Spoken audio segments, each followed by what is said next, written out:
can't see what you're doing. I know that you're proving you're the God who comes through. Oh, but I know that over the years I've looked back on this moment and see your hand on it and know you were here. And I'll testify of the battles you've won. Yeah, how you were my portion when there wasn't enough. Oh, I'll testify of the seas that we crossed. Yes, I will. The waters you parted, the waves that I walked, singing, oh, my God did not fail. Singing, that's the story I'll tell.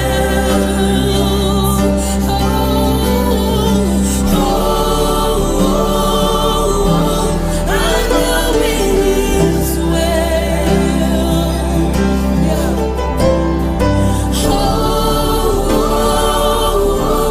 It's the story I'll tell.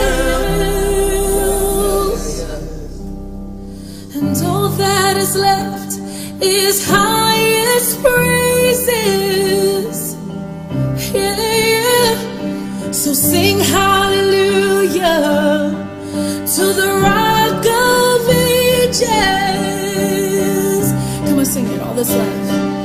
All that is left is highest praises. So sing it, sing it. So sing hallelujah to the Rock of Ages. All that is left is highest praises. Sing hallelujah to the Rock of Ages. We'll sing it to the Rock. All that is left is highest praises. Sing it, sing hallelujah to the Rock of Ages. And I'll testify of the battles you've won. How you were my portion when there wasn't enough. I'll sing the song of the seas that we've crossed. The waters you parted, the waves that I walked, singing 24/7. We're right here for you. Isaac, the promise. Always number one for the family. Be part of the Citizens Community Forum. When we talk about witness protection in Trinidad and Tobago, do you have any concerns that we may still not have the proper kind of witness protection program? Our witness protection program is not the best protection program. We have had complainants wanting protection to give information about a police officer because they fear for their life. But Mr. Cummings, I think you hit the nail on the head a little while ago, because with the COVID and with the pandemic, it has caused a lot of institutions to treat with the way you deal with business in a more efficient way. Let's discuss the issues. Let's dialogue towards developing a deeper understanding, fostering an atmosphere of peace, all towards creating better, stronger families and communities. Right here on ISAT 98.1 FM, every Wednesday, 8 to 9 p.m. The Citizens Community Forum. Your host, Stephen Cummings.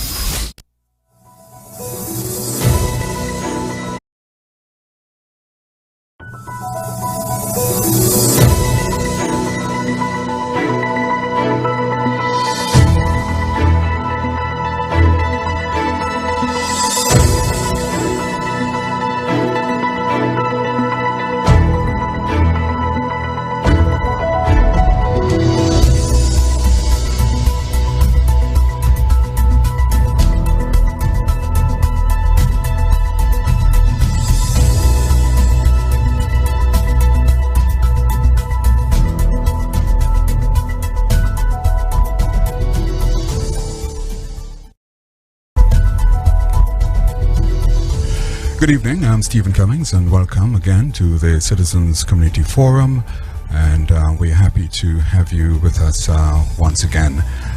In discussing the issues, our topics are wide-ranging. Our guests are persons who express the views of their own, persons who have their own perspective, and in so doing, we have a very robust, exchange. And of course, we always like to have the different views, different perspectives on, as I said, on a wide variety of topics.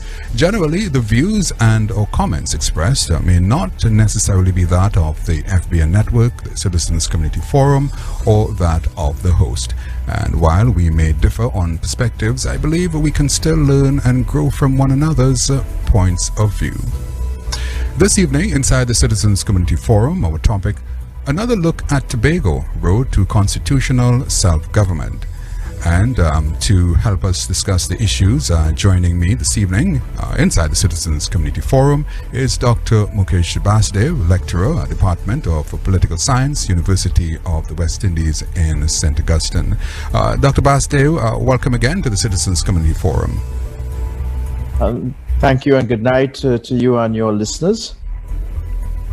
And we're happy to have you back with us. I know that you spoke with us some time ago, and we had a very interesting, very engaging discussion. So we thought it would be best to continue that in that vein. And once again, we're happy to have you with us.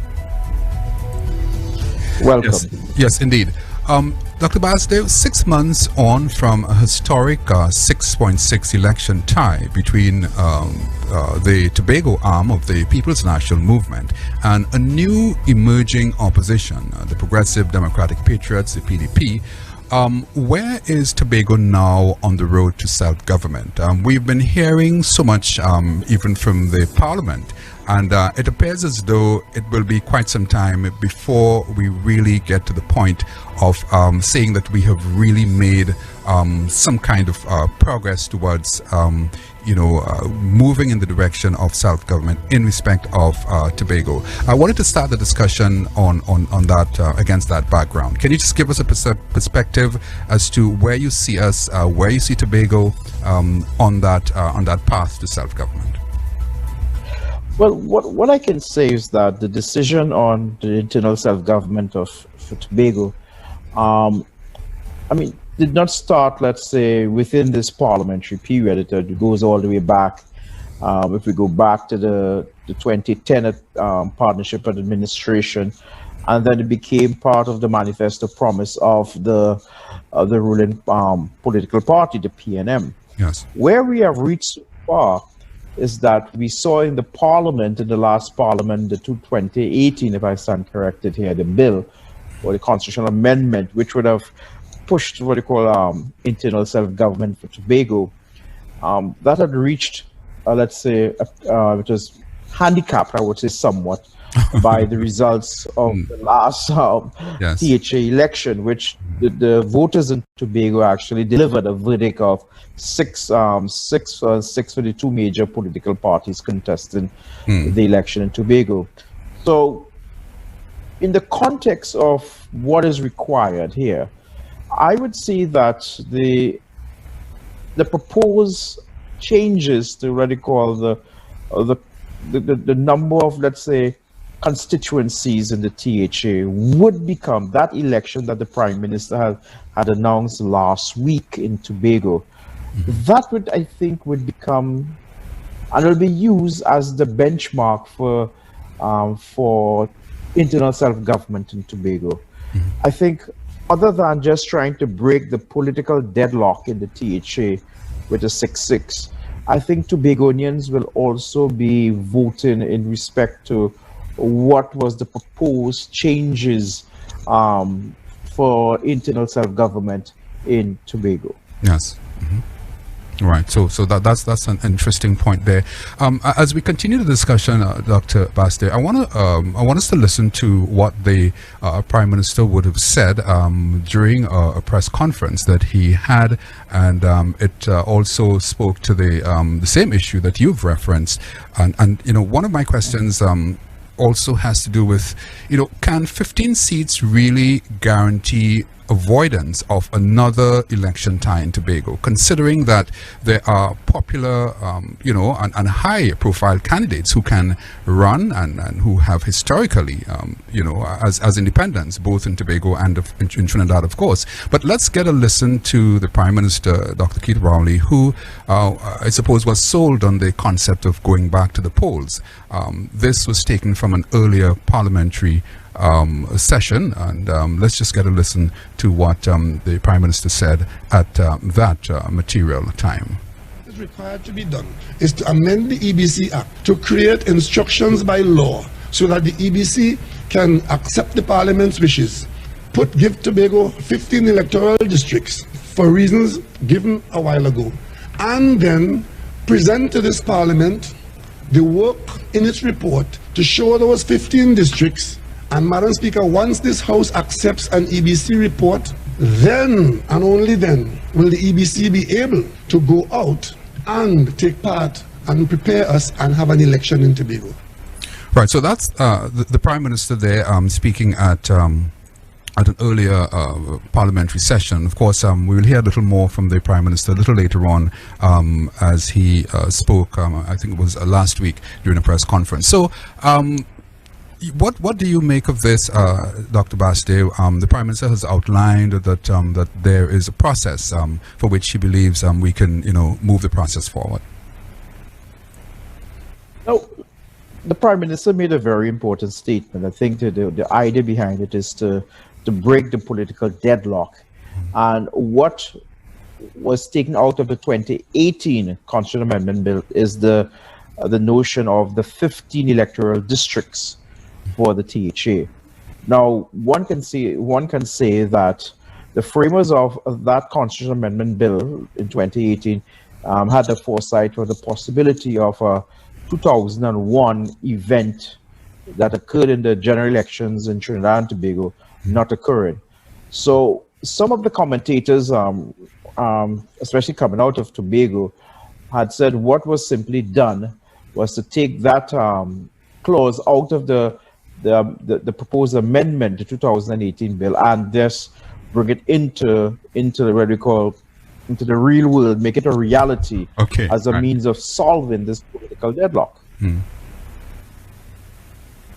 Without actually dealing with what they would consider to be the key issues affecting Tobago, which is the internal self-government. Yes. So this is where we're looking at, is whether it is political expediency to resolve the political deadlock that is affecting the operation of the assembly or the THA itself, and what then will happen to what we call internal self-government. Will it now be moved forward with a new assembly, or will you still arrive at a deadlock? Now, a 15-seat assembly reduces the possibility that where you had in the last THA election 12 major political parties, and 12 seats, and then you had the 12 seats. You had the 2 major political parties. You had a number of what we call independent candidates.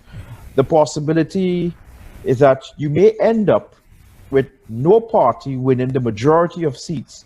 You can have a scenario developing where you have a party winning the most seats but not the majority to form, let's say, elect the presiding officer and get things on. But you may have a situation where the possibility of 1 or 2 seats may be held by an independent candidate, where 1 or 2 candidates can hold the balance of power for the THA. So, and I did reference that, yes. Yeah, the 15 seats may operate, let's say, where you have a clear fight between 2 dominant political parties. So they will have to, so if you're going to say one will have to win the 7, one will have to win the smaller amount and the larger amount. But it is something that we have to look at. All right, a very interesting point there. I'm always, I always look at independence. Some people believe that they may not, be so much of an issue in terms of really, bringing about the change. That might be a view, from some quarters. But I always believe that independence can make a very, important can they can cause, as you said, or create that shift in power, that balance, as it were. And I think that we've had issues, we've had situations as well in the past where that was very much very much present, both here in Trinidad and in Tobago. But though being constitutionally independent, there's one view, Dr. Basdev, that the EBC was being bullied or placed in what I would call maybe a political straitjacket, simply being forced to adjudicate on electoral seat distribution. Is that a fair statement, do you think?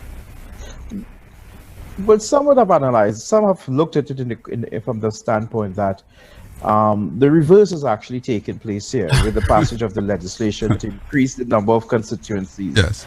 And that the first step was that for the EBC under let's say legislation to do a report on, let's say, constitutional boundaries to make up the boundaries that make the constituency boundaries for the THA.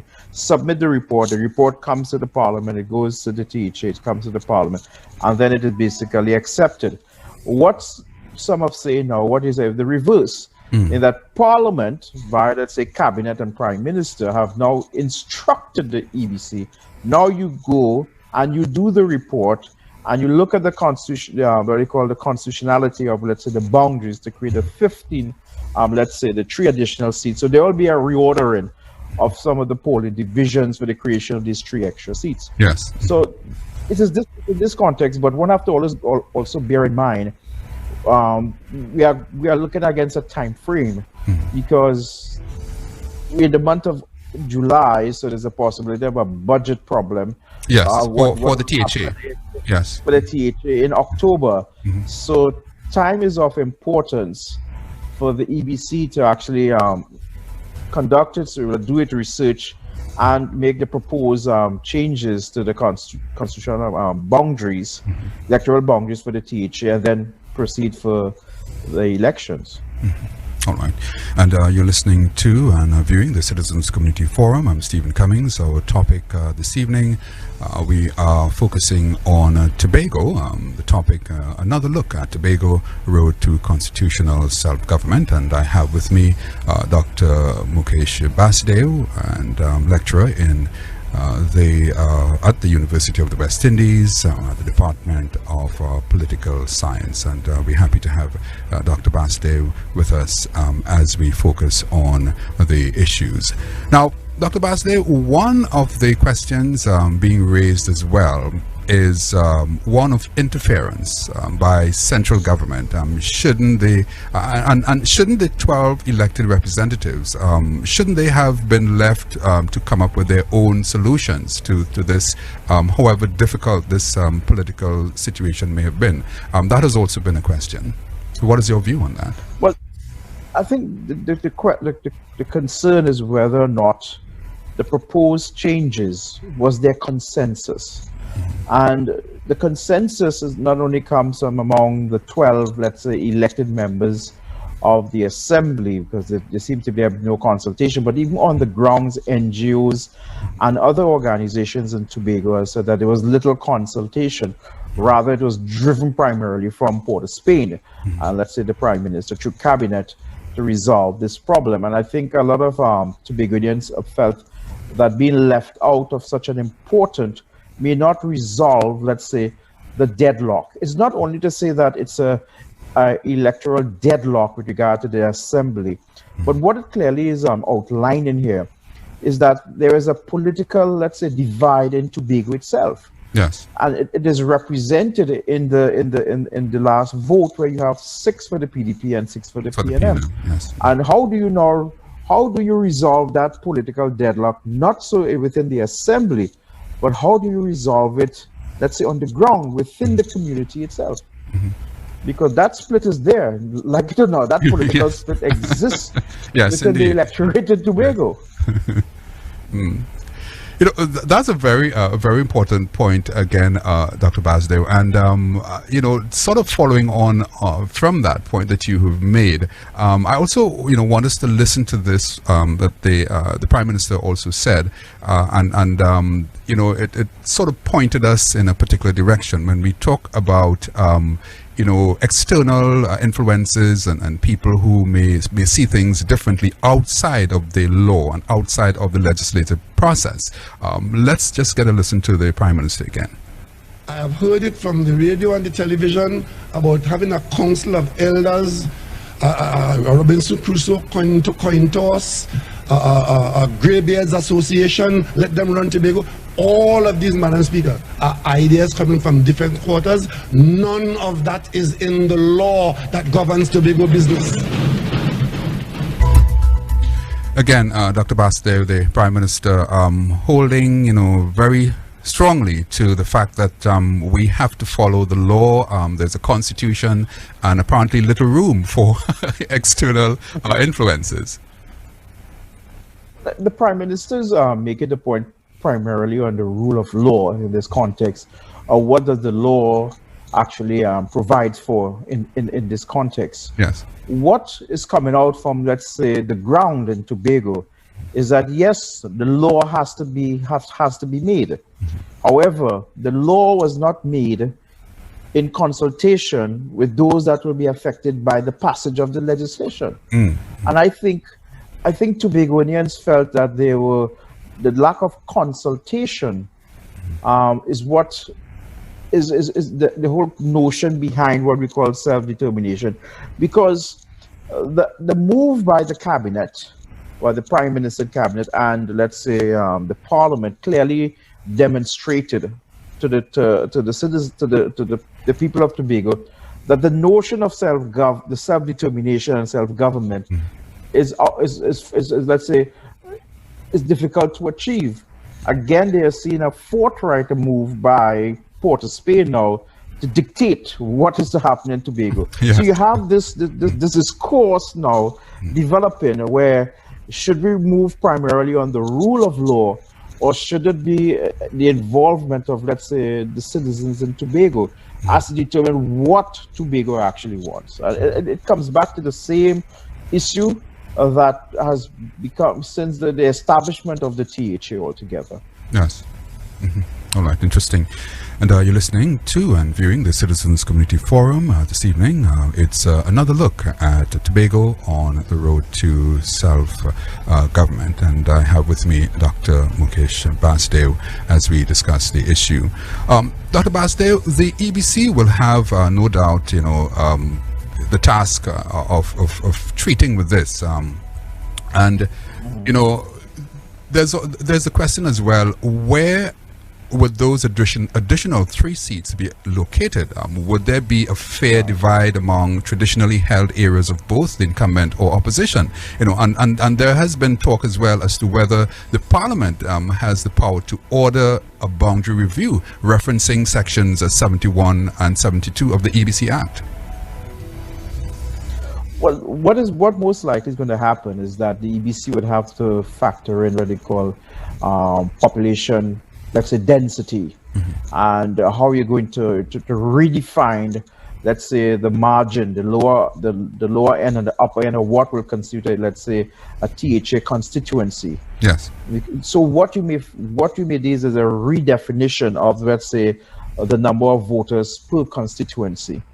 And then you're going to find is that once you have the formula worked out, then you'll create what you call constituencies. But what you may tend to find, and this may likely become an outcome of when the I know where you're going. When the EBC presents its report, is to where those additional 3 seats are going to emerge. Yes. Because if we use an electoral density, and if we look at Tobago East and Tobago West, one is more urban, and they say Tobago one is more country. So you find that now to be, where will it fall? Yes. And there will be the issue, Dr. Basdew, as to this being politically dangerous, at least for one side of the political divide, because if you have an area that is traditionally either PNM or PDP or whatever party, and you have an over in terms of the density of the population, you will have issues. So I believe that the EBC will have to basically get the formula right. I think the formula, yes, but it will always end up in what we call political conflict, whereby the political parties and the political elites in Tobago is going to look now with the EBC for the degree of fairness. So which PDs are you going to move? How are you going to shift it around? Are you going to Yes. move PDs from certain strongholds and to carry it into, let's say, there were some of the seats that were won by, let's say, the PDP by not great margin. So one would say they could be considered as, Yes. marginal seats in that context. So Yeah. how are you going to shift it? Right? Where is the additional 3 seats going to come, and who is going to benefit? And once the EBC reports comes by, it will be easy to actually gauge in the next, let's say, project. If you use previous elections, let's say use the last election results, and you look at the PDs and you see you create the 3 seats and you say, okay, how did the voters actually behave in these polling divisions? Yes. And you can project what can happen. All right. So there's a way out. You see that there is a way out that the ABC can. There's a system that can be devised. The system that can be crafted. Well, there is an existent the same formula that would have been used. For example, in the last local government in Trinidad, to be additional, let's say there was movement of PDs, creation of seats in the regional corporation. So the formula exists.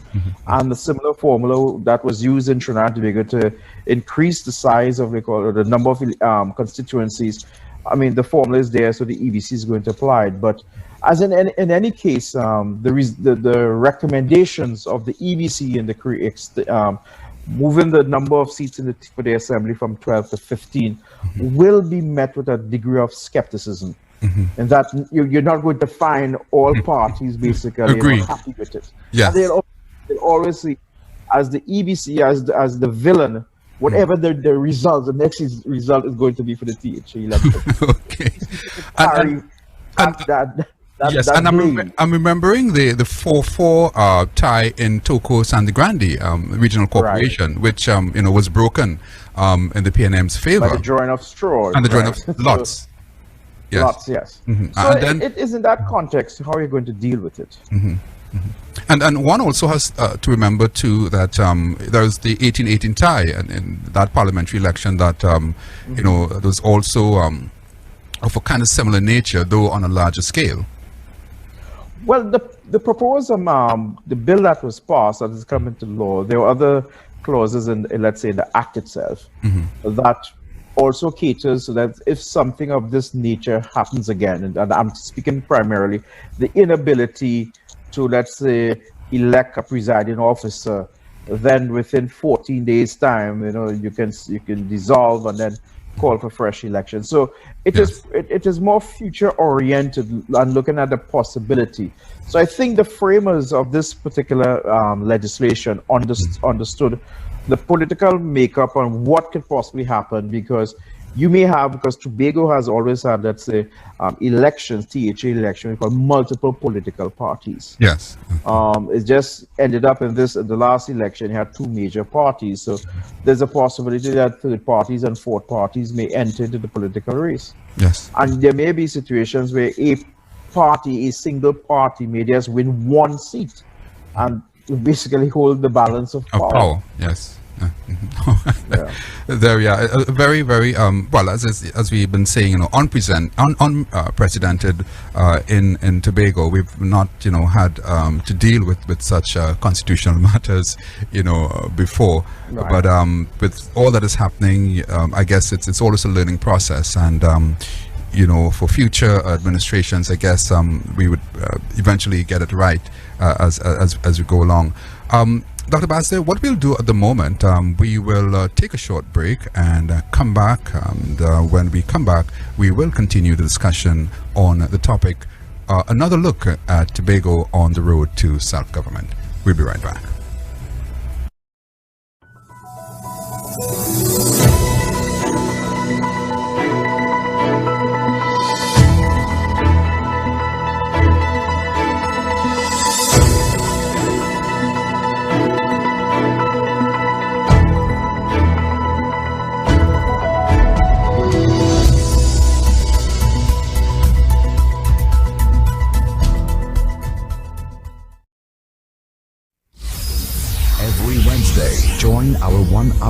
Affairs program, the Citizens Community Forum. Topics are wide-ranging and echoes opinions and voices of our society, whether it be leadership, governance, health, crime, politics, or social issues. We can all have a civil and constructive discussion inside the Citizens Community Forum every Wednesday from 8 to 9 p.m. on Isaac 98.1 FM with Stephen Cummings. Last week when I heard that there were 16 children sleeping in the cell in a police station, that was something that was unacceptable to me. The current constitution of the Public Services Association, there have been concerns about how the constitution... If you are restructuring the PSA, the only way you can restructure the PSA itself is through constitutional reform. If the minister does not accede our request and revalidate his license, we'll have to be headed to court. Every Wednesday, 8 to 9 p.m., the Citizens Community Forum. Your host, Stephen Cummings. Prime Minister, good evening to you and welcome to the Citizens Community Forum. Evening, my brother, and all your viewers, listeners. I'm happy to be here with you. You know, our complaints have been more solid, and it's been more substance coming forward now. Mr. Cummings, I think Trinidad can be proud of their civilian oversight work. Mr. Cummings, you were asking about our operational, you were asking about it from an operational standpoint. And I think where we stand out and where we stand apart from other investigative bodies is that we rely mostly on science. But first of all, good evening, Stephen. Thank you very much for having me on your program, and a very good evening to all of your listeners. It's good to be with you once again.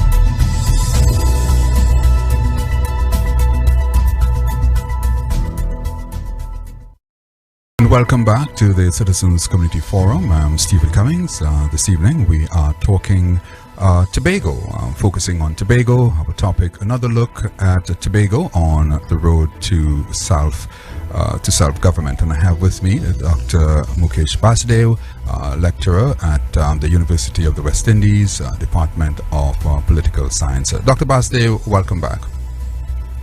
Thank you. Yes, continuing with the discussion. Now, Dr. Winford James, who I know that you're very familiar with in terms of his comments, very, very outspoken.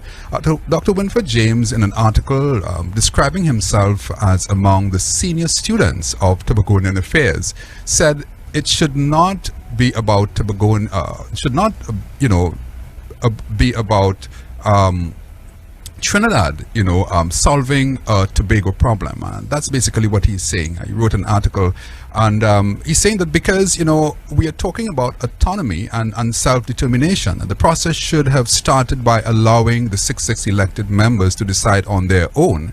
And I did, pose that question to you, and you did respond to that a little earlier on.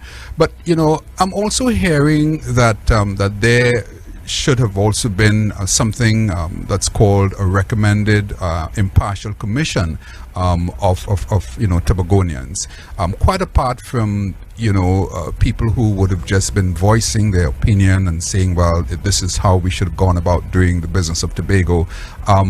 Is that something you believe can help the process by a commission, impartial commission?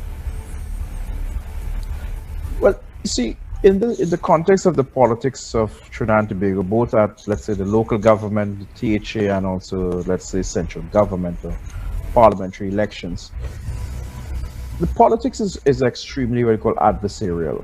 The question of what is, from what I read and what Dr. James is really talking about, yes, it is a political issue that is created by the voters in Tobago, and that therefore the solution should emanate from among Tobagonians to resolve the political issue. Yes. From a political standpoint, one could have said if there was a council of persons to sort of mediate, then one of the political outcome could have come by power sharing, and that some agreement should be made whereby you have the THA now will become, let's say, a political agreement among the political parties to share political power. Some kind of argued in a similar context that power can move from, let's say, a 2-year on a 2-year basis. One political leader serve as THA's THA chief secretary, and then after 2 years, so you have a rotation of office, rotation of let's say executive office holders, and you have that degree of power. Should I think Tobagonians may have preferred a solution of something of that nature, of that sort, where you could demonstrate it is resolved internally.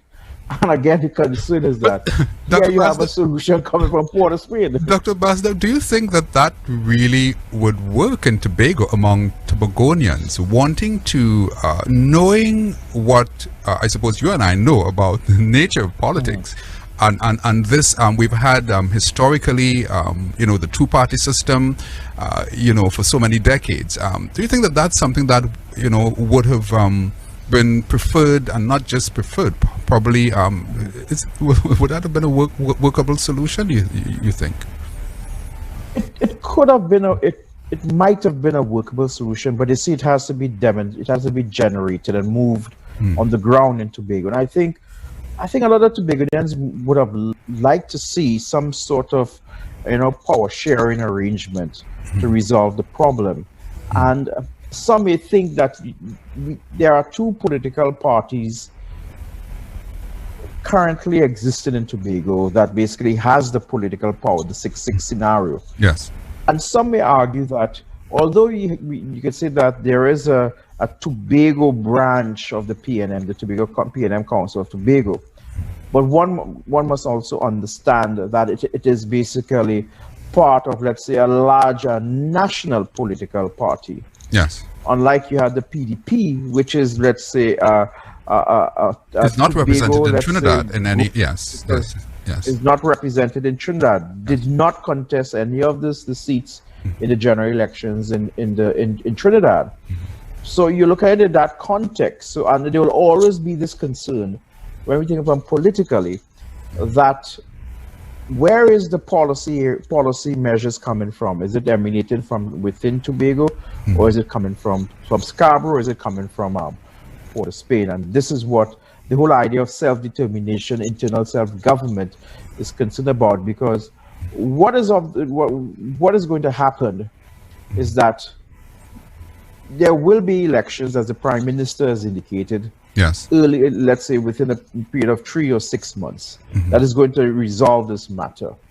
But will it resolve the issue of self-determination for Tobago? And that's a key question as well. It will come back. It will come back that any changes to what we call the political makeup or the political management of affairs in Tobago would have to be determined by Port of Spain. And I'm saying in the context, it will have to come in the form of a constitutional amendment bill that would require a special majority. And we have seen what has happened in the past. So it comes down to that, where is the Tobago involvement? And I think a lot of persons may see that the legislation that was recently passed and proclaimed to increase the number of seats for the THA from 12 to 15 may be seen primarily as a quick fix, just to resolve this political impasse. Right. But the bigger issue remains, and that is what you call self-determination. That has remained. Will a fresh election solve that major issue? I recall that to be considered to be of major importance. Yes, and that becomes the issue. Will the election resolve it? Very, very important point. And you're listening to and viewing the Citizens Community Forum. I'm Stephen Cummings, and we're talking on the topic, looking at Tobago, another look at Tobago on the road to self-government. And I have with me Dr. Mukesh Basdeo, and lecturer at the University of the West Indies in the Department of Political Science.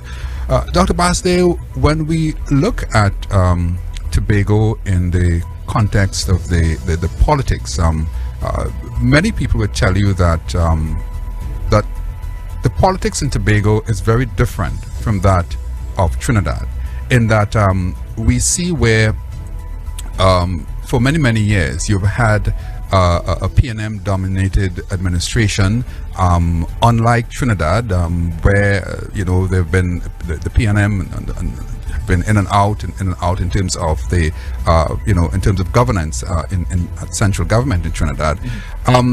Do you believe that we would eventually see some sort of system in Tobago where you would have, maybe it has already started, where you would see some real political changes in terms of political support from either one party or the other? Because we have seen, and I said that against the background of, we have seen a 6-6 election tie, something which has never happened historically in Tobago. We have seen a 6-6 tie. Is it that the political current is moving in a particular direction, that you believe we would be seeing something quite different as opposed to what we see or have in Trinidad? Well, I think the gist of your question is whether the PNM can lose an election in Tobago. That's the point, yes. That's the point, whether the PNM is going to lose the election in Tobago. The last general election, when they looked at the two main parliamentary seats there was concern of whether which seat is more, possibility is weaker than the other.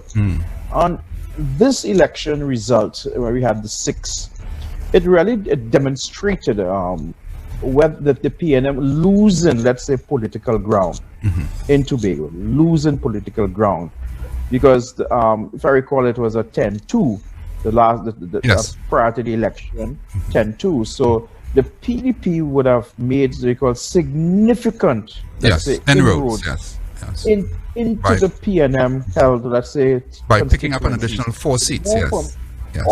So when you look at it, the PDP ended up by moving from 2 to 6, right? Which is a 200% increase. If you look statistically, it's a 200% increase. At the same time, the PNM, let's say, moved from 10 to 6, which is a 200% decrease. And if you look at it statistically, it's a increase. Yes. But it also signaled that on the ground there is political change. Where is the change coming from? Is the change coming from which strata of, let's say, the demographics of Tobago? Yes. Is it coming from, let's say, the younger persons? Is it basically coming from, let's say, persons in that age group, let's say 35 to, let's say, 50? Or is it coming from persons, let's say, 60 and above? Where is the change? Now, looking back at some of the reporting of the last THA elections, and one can see that the PDP had significant, let's say, support among young Tobagonians. Those are persons who have voted in their first THA election or would have voted in like the second THA election. But what it also shows us is that the PDP was able to actually move in that direction. When you go back to, let's say, the last decade or so, the last significant move would have been to show opposition, let's say, strength would have gone back possibly during the partnership administration, that period 2010 to 2015 there. Yes. So we have to look at it in this context. There have been instances in Tobago, in Tobagonian politics, and look from the THA standpoint, of where we have seen political parties putting up what they call a significant challenge to what they call the PNM. And there's always a belief that they're entrenched to that extent, but this election has demonstrated that there are shifts on what we call on the ground in relation to support of the PNM. Whether or not Tobagonians are viewing it in the context that they're looking for a Tobago-based party, or is it that you find that the governing party in Tobago is basically losing that some of its strength. Political fragmentation, as it were. Yeah, that's it. Right, but again, going back to that issue of where that shift is coming from, Dr. Basdev, I think it might be very interesting to find out, to do some kind of analysis, to get some kind of data as to where the shift is really coming from. I mean, we can talk about the youth or the young vote. We can talk about maybe those who were who have known the PNM for quite some time, and you have a sort of generational, cross-generational type of support for the PNM in Tobago. But that process, I think that process is something that would be very interesting as well, and we need to know and to find out where that shift and that support is coming from. Well, the issue I'm talking about, it'll be interesting to look at the result of the upcoming THA elections, because yes, the PDP would have won these additional 4 seats, and and to look at where the votes emerged for the PDP in these four THA seats, where did it come from? Did it come from the possibility of the previous election where the PDP had representation? Or were there, let's say, swings into the political swings in that PD's polling divisions that were predominantly PNM, had they swung in such a way towards what we call the PDP? And whether or not the swing was of great, the swing was the numbers were huge in favor of the PDP, or were the swings basically just marginal? Because if these polling divisions demonstrate that the swing went in favor of the PDP, but in marginal, then the chances of the voters swinging back it's also there's a possibility of that happening again. Yes. And this cooling off period, that I call it a political cooling off period, that between elections, what has it done, let's say, for the political culture in Tobago? Tobagonians will be reactivated once more again. Once the EBC submits its report accepted by Parliament, yes, then the whole electoral campaign process starts. Yes, that's all over again. Are we going to see a continuation of, let's say, that trend from the last election, or will there be, let's say, new trends, political trends will emerge? Because yes, we are moving into what they call these 15 THA constituencies. What is going to happen? The political fight will be much more, even more intense. Let's say, strenuous. Yes, It'll be much more intense. Yes, and you're listening to and viewing the Citizens Community Forum. I'm Stephen Cummings. Our topic this evening, another look at Tobago on the road to self-government. Dr. Basdale, we, on that very same point that you made there, I think that we also have to be aware that there are other political parties in Tobago. I haven't heard much of the top. I haven't heard much of some of the other, the One Voice and the other groupings within Tobago. Do you see a possibility of a galvanizing of political support, maybe under one banner, one political banner? I don't know. It might be the PDP. It might be One Voice or some other party. Do you see that being a possibility, coming closer to a THA election, which is going to come? Because why I say that is that you have historically had situations where within, let's say, months or a year or two before an election is called, you see parties joining up, political leaders coming together and saying that we are one, for want of a better term, and we're moving, in this sort of unified way to bring about change, however they see that change. Do you see that being a possibility in Tobago? I think that it is going to become a political issue on the campaign trail, and it is going to become an issue whereby the legislation to expand the number of constituencies will become a political issue. Attractive. Where they're going to look at it. Yes. And it will become very attractive, politically attractive, yes. Right? Yes. It'll become politically attractive, but it'll be tied into self-determination. Because what is going to happen now, and it become an issue, will Tobagonians, or in a THA election, view it politically that the notion or the idea of self-determination, will it be better served by, let's say, a PDP-led THA, or let's say by a PNM-led THA? Which one will they prefer? And that will become what we call the political issue. How do you now change it? And it's quite right. The politics in Tobago is quite different from, let's say, the politics in Trinidad altogether. Because from my years of looking at the elections in Tobago, both at the national and the THA, I've heard Tobagonians say to me, when it comes to the THA election, this is wheating. As against when you have a parliamentary election, they see it as basically more national. But the THA election carries with it a certain degree of, let's say, I would say, community that is a Tobago business issue.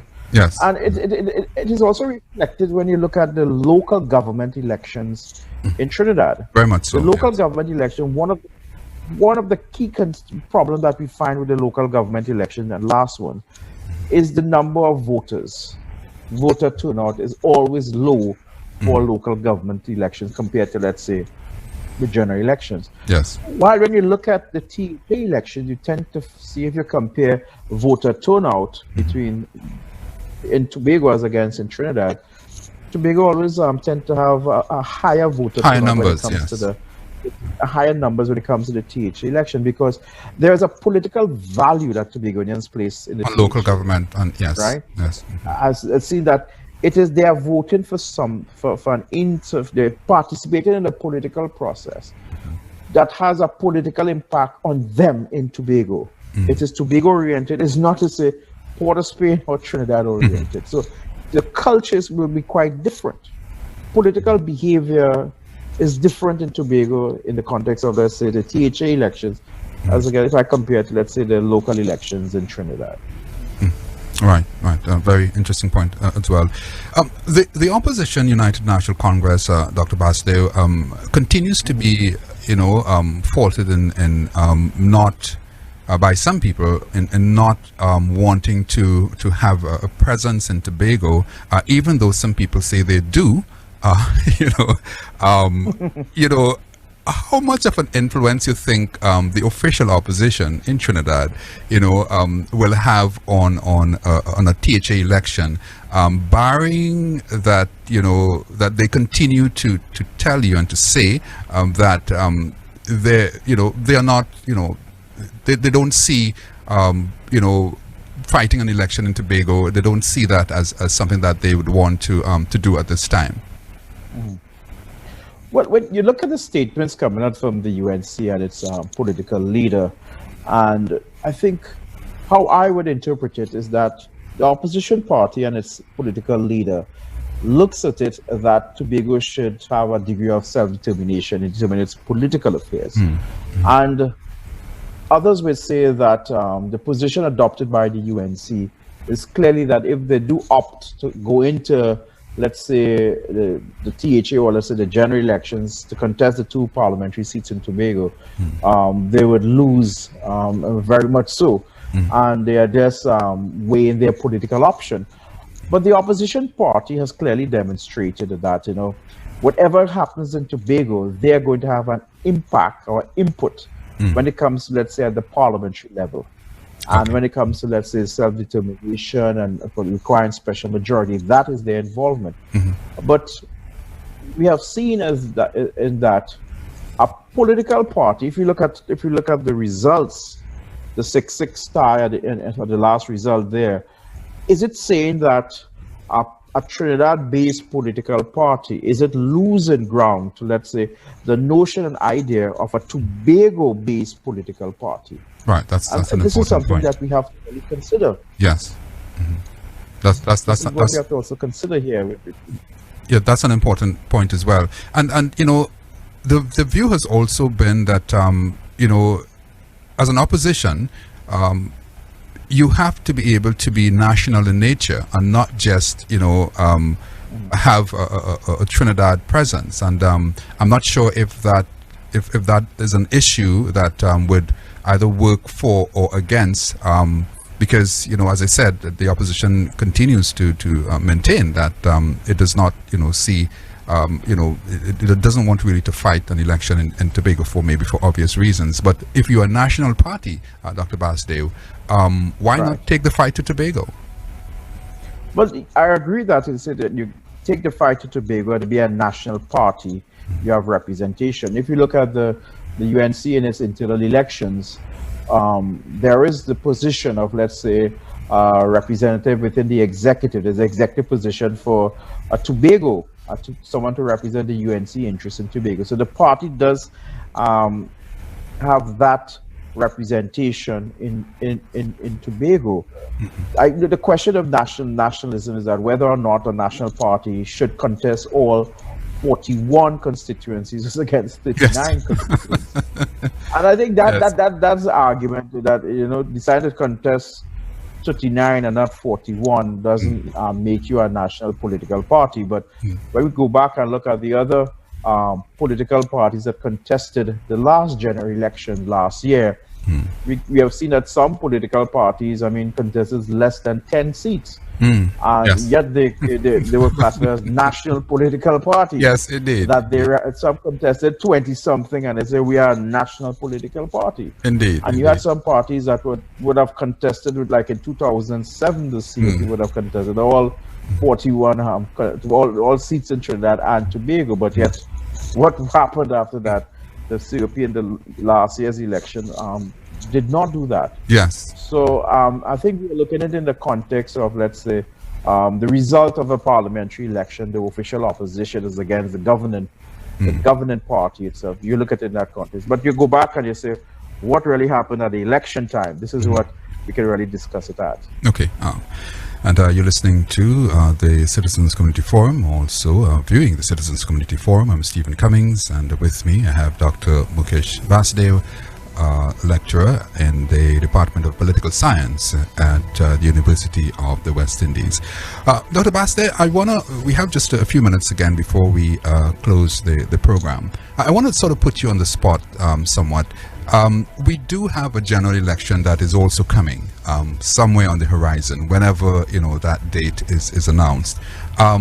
What are your predictions having regard to when we look at the overall scheme of things? Central government have had to treat with a pandemic. They have also had to treat with this very important issue of the Tobago self-government bill, and we also have issues of prevailing economic nature. What are your predictions for the general election, Trinidad and Tobago general election, which, as I said, is coming at some point in time? Do you believe that there would be major shifts in terms of where the votes are? We know now in Trinidad, where you have a very slim, the opposition, the government incumbent doesn't have much leeway in terms of having to they can't. There are certain things that they can't do because of the numbers that they have in the parliament. What are your predictions? Come maybe the next general election. Putting you on the spot somewhat.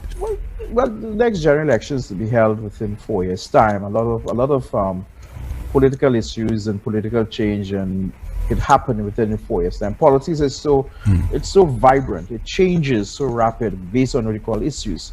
The pandemic is a major issue, but the pandemic is literally tied to the next major issue, which is the state of the economy. Yes. And how we come out of this pandemic, how we move out, how do we get back into, let's say, economic, let's say, the engine of the economy starts to move again. This is going to be an important factor here.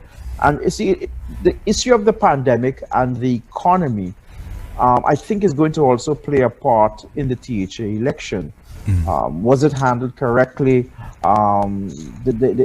They call the social and the economic impact on the lives of Tobagonians will also become an issue. A factor, yes. So when we look at the THA election, the result, the issues that will be discussed. Of course, we can talk about the THA election, the issues will be Tobago-based issues, but it is going to tell me something about what is going to become some of the national issues.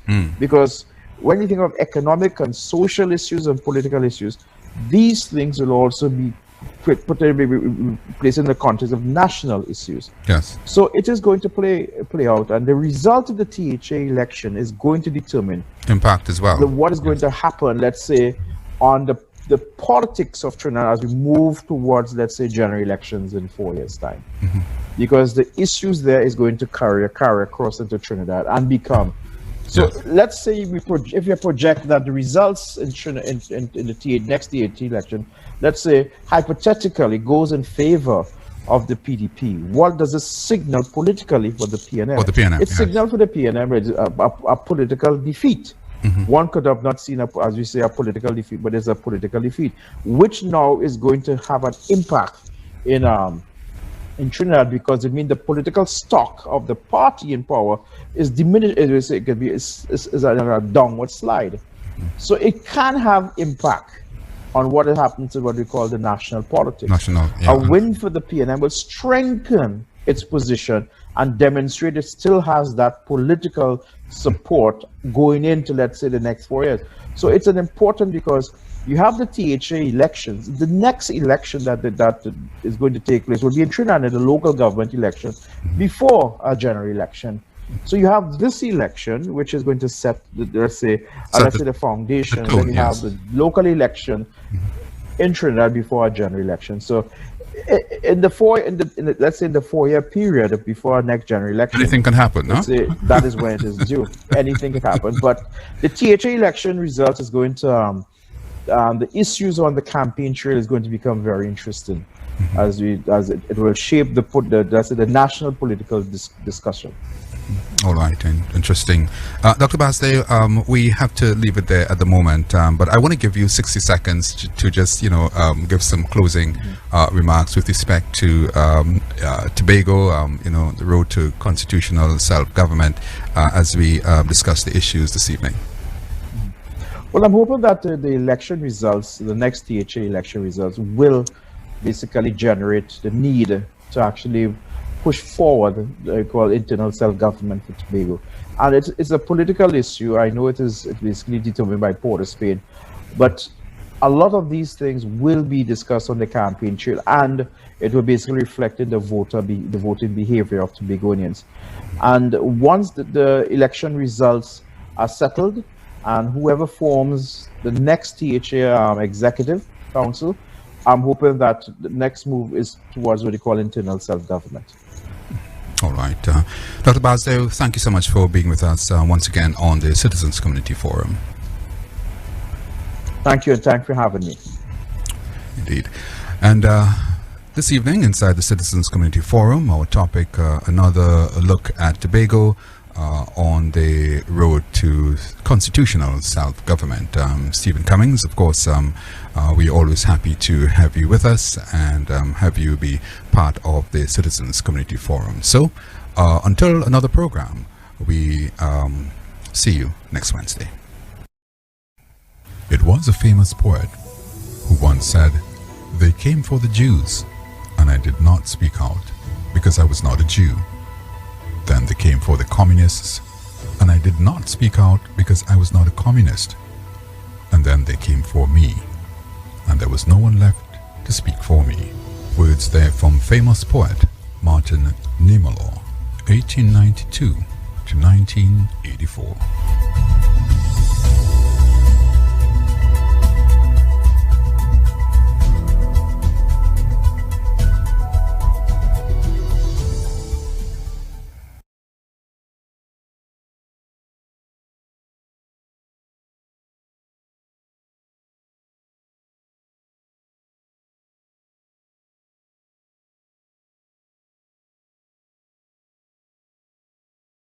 Wanting protection to give information about a police officer because they fear for their life. But Mr. Cummings, I think you hit the nail on the head a little while ago, because with the COVID and with the pandemic,